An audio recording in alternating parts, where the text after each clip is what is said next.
The other day, in a casual passing conversation on the street, someone said to me, unexpectedly, "Nice day to be outside," in a very pleasant way.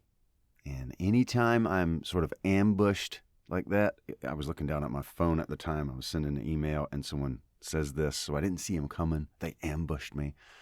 And anytime that happens, my chances of saying something goofy go through the roof. And I nodded to this nice guy and said, "Thank you." You're listening to The Cultured Bumpkin, a literature podcast with Jake Phillips, where we present audiobook quality readings of the classics for your enjoyment. Thank you for stopping by. And remember, just because you're a bumpkin doesn't mean you can't be cultured. Hello and welcome to The Cultured Bumpkin, all you cultured bumpkins. If the mere thought of making a phone call or, heaven forbid, entering a building with high ceilings and echoey floors makes your soul want to retreat into your favorite oversized sweater, then today's selection is written specifically in your honor. We're diving into My Financial Career by the legendary Canadian funny man, Stephen Leacock. He wrote in the early 1900s and a little in the late 1800s, I believe. He's kind of a Canadian Mark Twain, just a hilarious guy. It's quite simply the definitive anthem for the socially awkward and overstimulated. In this story, our hero ventures into the cold, marble-clad fortress of a bank with the humble intention of opening an account. However, for a man with a quiet disposition, the bank isn't just a place for commerce. It's a gauntlet of judgment where every clerk is a critic and every manager a grand inquisitor. What follows is a magnificent downward spiral of internal monologue that we all know too well. The sweaty palms, the accidental air of mystery, desperate desire to vanish through the floorboards, etc. Bringing this neurotic journey to life is David Martin from the Voice Acting Academy. More information on that in the show notes if you want to join us and learn how to make money with your voice as a voice actor. David plays the narrator / delightfully dorky protagonist in this first-person narrative, and I cameo as the bank president and a teller or two.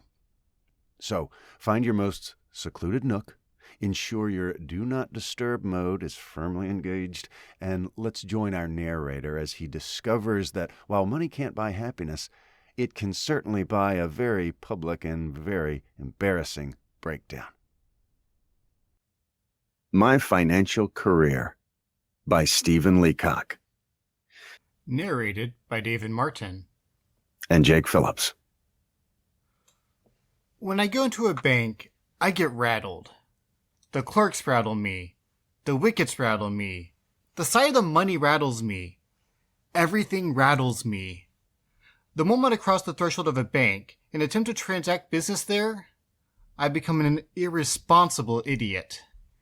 I knew this beforehand, but my salary had been raised to $50 a month, and I felt that the bank was the only place for it.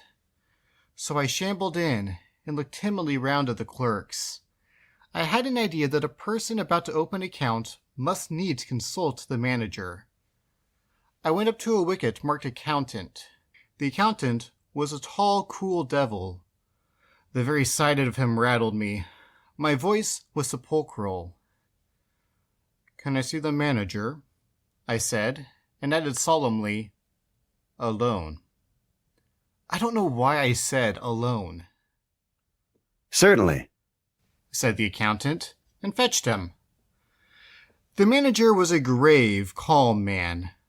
I held my $56 clutched in a crumpled ball in my pocket. "Are you the manager?"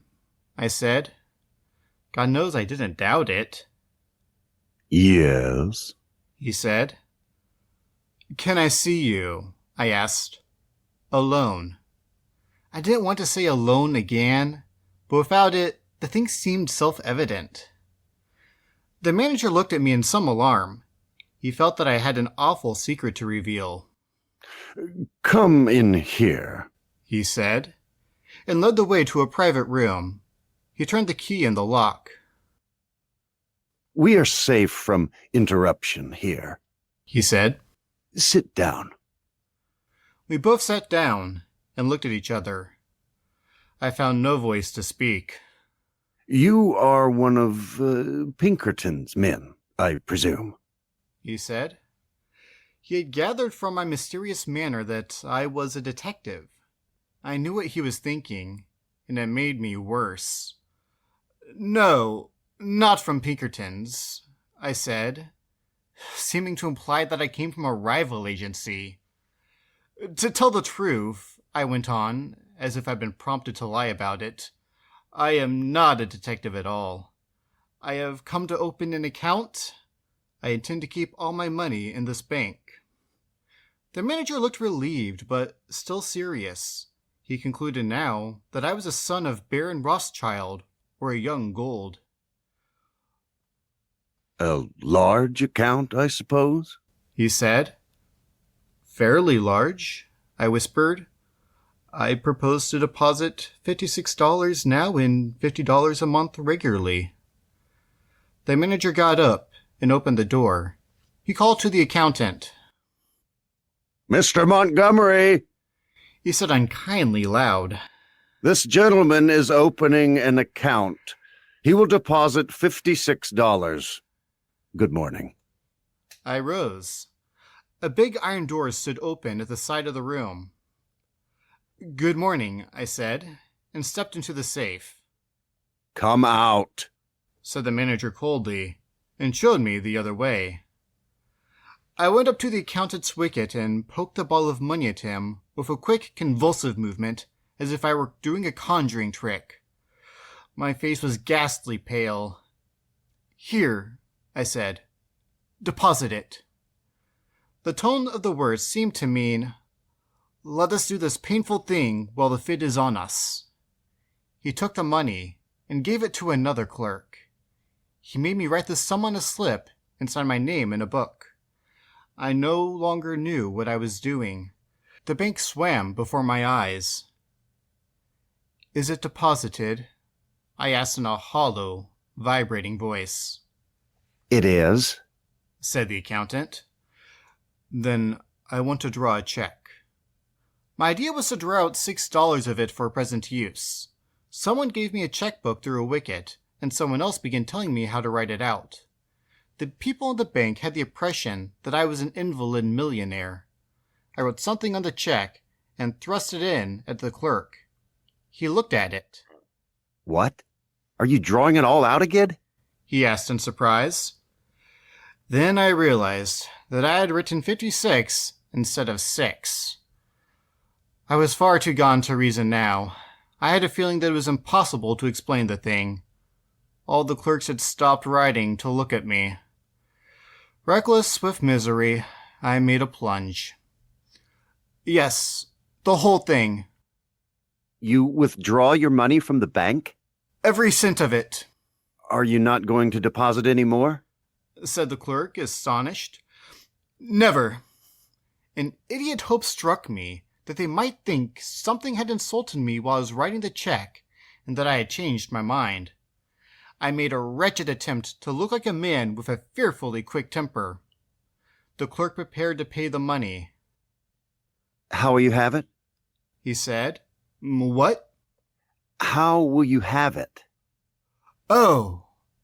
I caught his meaning and answered without even trying to think. "In 50s. He gave me a $50 bill. "And the 6?" he asked dryly. "In 6s, I said.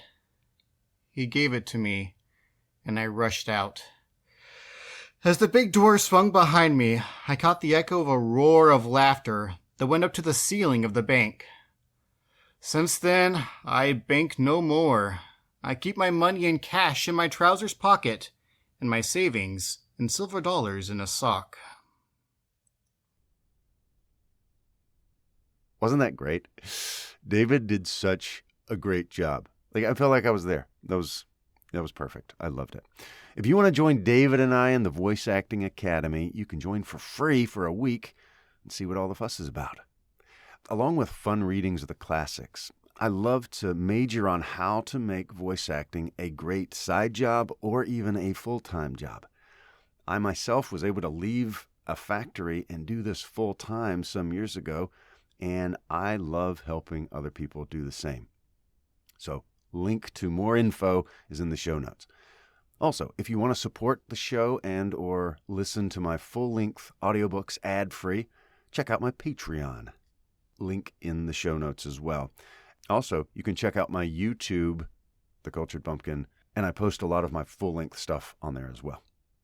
Once again, thank you very much for listening, and remember that just because you're a bumpkin doesn't mean you can't be cultured.